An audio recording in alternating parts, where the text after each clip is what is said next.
Well, welcome to this week's Cattle Call. I'm Susan Littlefield. I'm going to rewind to last week. If you remember, Brad was wearing a cowboy hat.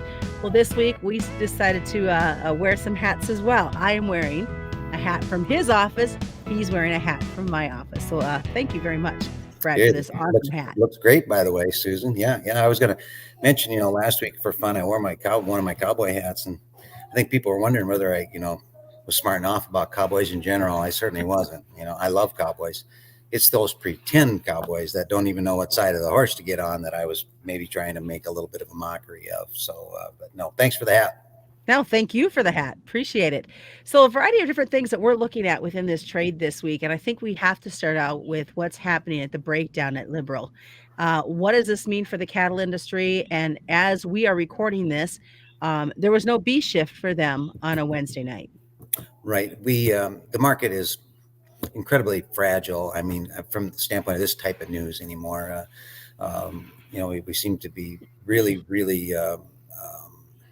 spending an awful lot of time, more time than I can ever remember, worrying about these little day-to-day operational things that happen from time to time. So this morning, when the news was that there was a breakdown at Liberal, the market, I think, probably overreacted. We were 100 points lower just like that, easy. Worrying that even on a good day, whether we're getting enough cattle harvested or not. Now, just as we were going on air here, I did get a text from one of my friends that it sounds like they are going to try to kill cattle after all on the B shift. So they lost one shift. Hopefully they can get back rolling here this afternoon and into the evening on their second shift, which would, I think, alleviate at least a few of the fears. Frustrating because it just seems to be every week some plant is breaking down or having a fire or something's happening to affect their cattle procurement. Cooler clean out, it's just the list goes on and on and on. Vaccination required at one of the big fours got that policy, and that deadline's coming up on November 1. And I've read their statements. I'm not even sure how that's going to work if you're a truck driver dropping off cattle there. You can't have any contact if you're going in the building unless you can prove that you've been vaccinated. Good luck getting the truck drivers to get vaccinated. I think that they're a little bit of an independent lot. That's why I like them. And I don't know how that's going to work. Hopefully they're not impacted. I don't think they will be as long as they stay, outside in the loading area, or unloading area. The last time we had a cattle and feed report since the last time you and I visited too, which was bearishly interpreted because of the placement report or placement number being a little bigger, a couple percent bigger than expected. But probably to even maybe complicate that, it was when you look at the weight breakdown, it was clear that what we'd done was we placed a more big cattle. All the increase is in the 800 pounders and up, and a big increase in your home state of Nebraska there. I guess my way of thinking, the market hasn't acted too bad, actually, after that report. One could have looked at that and said that the December and February might be impacted the most by that data. Now, I would soften that a little bit, though, with think about what happened here. And I'm a cattle feeder, so this is what I did. I had cattle offered to me that typically would have been bought in September, yearling type cattle. But they ran out of grass. North Dakota, northwestern South Dakota, right. Eastern Montana. And so those cattle moved early. Well, you can only place them once, so we may come back next month with a report that, shifts that whole thing back to, kind of a par for the course deal if you take it over a couple of months. So I don't know, placement numbers don't exactly trouble me a great deal. They are what they are. You're going to place them at some point anyway. We're going to continue to see revisions with these slaughter numbers as there's still, as we talked last week, that struggle to even get any cattle moved. And the industry sure dialed in on that. Like yesterday's kill 121, that's great. And then I allow myself to get a little bit optimistic and go like, well, look at that.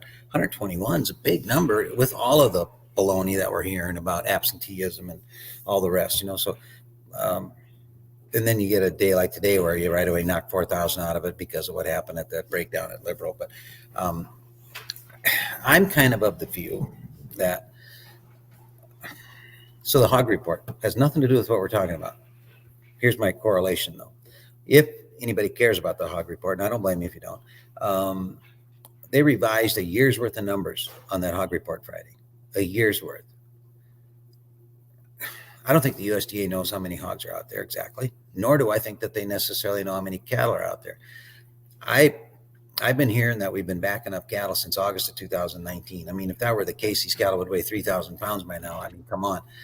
I don't think that this pushback of the supply or this backlog of supply is anywhere near as bad as what some of these analysts and pundits want it to be. But um, how about a little encouraging news, Brad? Well, yeah. How about let's talk about the cash market today. At least we had one today for the first time in 2 weeks, Susan. Well, let's talk about that. Some higher numbers being heard out in the country. Nice to see movement on a Wednesday versus after business close on a Friday. Yeah, and it's not like the cash was a runaway sharply higher by any means.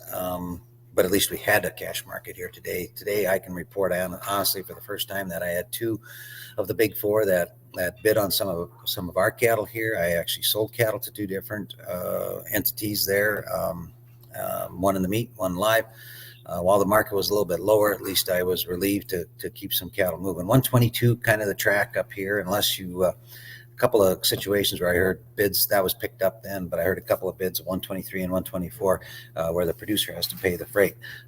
One of our our favorite of the big four that continues to support the market, particularly in the South, did pay 124 in three different states that I'm aware of, which would be fully steady for them as well. So, a little bit of activity, steady in the South, maybe a little softer in the North, but at least we had some interest and we were able to feel like we were getting some cattle moved finally, Susan. So, having said that, as we get ready to wrap up, box beef, are we going to be able to keep that momentum going for them? That bearish attitude toward the box beef has been very popular. I'll fly my kite against the wind here a little bit. I don't think we're going to break very much more on the beef. This is the time of year where rib meat starts to get a pretty good increase in demand. I wish we would. This unfairness to the producer is one thing, but this is another thing. What's happening to the consumer here?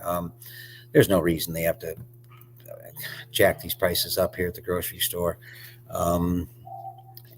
in my opinion. And having said that, this will be a time of year where the system will start to build up on this middle meat, the rib cuts for the holiday season. And, almost always it goes up starting in October. For that matter, actually, futures and cash seasonally would have a nice up move going into October as a rule, too. But seasonals have been a little unreliable of late with all the other black swan type events that we've had. But this is a time of year where I have a very difficult time being very negative, particularly in a market that's broke as sharply as this one has. So I'd like to think that, as we talk the next couple of weeks, we'll start to build a little bit of a momentum to the upside. All right, sounds good. Thanks for joining us this week, Brad. Sure, welcome. That's this week's Cattle Call. Just a reminder, commodity futures and options involve substantial risk of loss and they're not suitable to all investors. That's the Cattle Call, us with our cool hats.